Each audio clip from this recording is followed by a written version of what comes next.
फरीदाबाद में भी बीजेपी के पन्ना प्रमुख सम्मेलन का आयोजन किया गया और इस सम्मेलन में पार्टी प्रदेश अध्यक्ष ओपी धनखड़ ने शिरकत की। इस दौरान ओपी धनखड़ ने कांग्रेस और आम आदमी पार्टी पर जमकर निशाना साधा। ओपी धनखड़ ने कहा कि अरविंद केजरीवाल और भगवंत मान मानवता के दुश्मन है। जिस तरह राम मंदिर का विरोध किया गया था, लेकिन सुप्रीम कोर्ट का आदेश मानना पड़ा और इसी तरह SYL पर भी सुप्रीम कोर्ट के आदेश को मानना चाहिए। वही कांग्रेस पर निशाना साधते हुए धनखड़ ने कहा कि अभी उनकी लिस्ट आई नहीं है और जब आएगी तब बात करेंगे। लेकिन भूपेंद्र सिंह हुड्डा ने जिस तरह सभी को बारी बारी से निपटाया है, ये कांग्रेस की फूट को दिखाती है।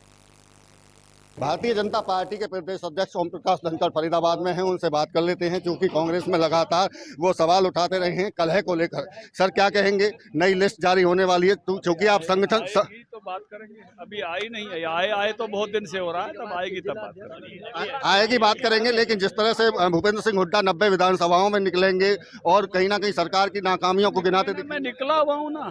3 महीने से पन्ना प्रमुख सम्मेलन हो रहे हैं सब स्थानों पर और अभी 74वां हो गया, 16 बचे हैं। 90 के 90 विधानसभा हो जाएंगी, वो निकलेंगे। हम निकल गए हैं, 15-15 घर तक पहुंच गए। 2024 में जीत का दावा कर रही है कांग्रेस। सर, करती रहेगी। दावे तो उन्होंने 14 में भी किए थे और 19 में भी किए थे। दावों से क्या है? क्या 14 में कांग्रेस का नारा ये नहीं था नंबर 1 हरियाणा था ना? क्या 19 में दावे नहीं किए थे उन्होंने? तो हर बार ही करते हैं। कोई भी प्रतिपक्षी दल है वो दावे करता ही करता है। लेकिन सर, SYL को लेकर क्या कहेंगे? जिस तरह से आम आदमी पार्टी की तरफ से भी कहा जा रहा है कि अगर बीजेपी बेशक चाहे प्रेस कॉन्फ्रेंस साझा कर ले, वो जवाब देने को तैयार है। नहीं, दुर्भाग्यपूर्ण है। यह मुद्दा पानी का नहीं है, अल्टरनेट कैनाल का है। जब तक वो पानी पर अड़े रहेंगे, अल्टरनेट कैनाल के महत्व को नहीं समझेंगे। उनको अल्टरनेट कैनाल के महत्व को समझना चाहिए। इसको पॉलिटिकल मुद्दा बनाने की बजाय कि दोनों राज्यों के पीने के पानी के सिस्टम के लिए एक वैकल्पिक कैनाल चाहिए, क्योंकि पुराना सिस्टम 60 साल पुराना है। एक नया सिस्टम चाहिए जो समय की जरूरत है। आम आदमी पार्टी के प्रदेश अध्यक्ष सुशील गुप्ता वो कह रहे हैं कि प्रधानमंत्री का काम है वो इसको सुलझाएं। सुप्रीम कोर्ट सुलझा रहा है। जब राजनीतिक तरीके से चीजें नहीं जो सुलझती, तो भारत में एक व्यवस्था है सर्वोच्च न्यायालय की।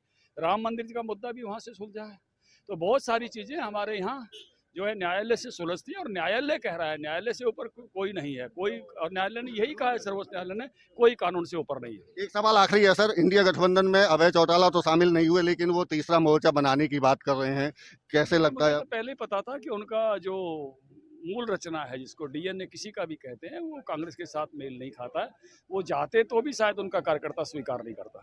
जी बिल्कुल, ये थे हमारे साथ में बीजेपी के प्रदेश अध्यक्ष ओम प्रकाश धनखड़, जिनका साफ तौर से कहना है कि SYL का मुद्दा पानी का नहीं है, क्योंकि सुप्रीम कोर्ट की तरफ से जो आदेश जारी किए गए हैं या जो टिप्पणी की गई है उस पर काम करने की जरूरत है। कांग्रेस को लेकर भी उनका साफ तौर से कहना है जीत का दावा बेशक वो करें, लेकिन उससे पहले 2014 और 19 में भी इसी तरह से वो दावा करते रहे हैं। फरीदाबाद से देवेंद्र कौशिक, इंडिया न्यूज।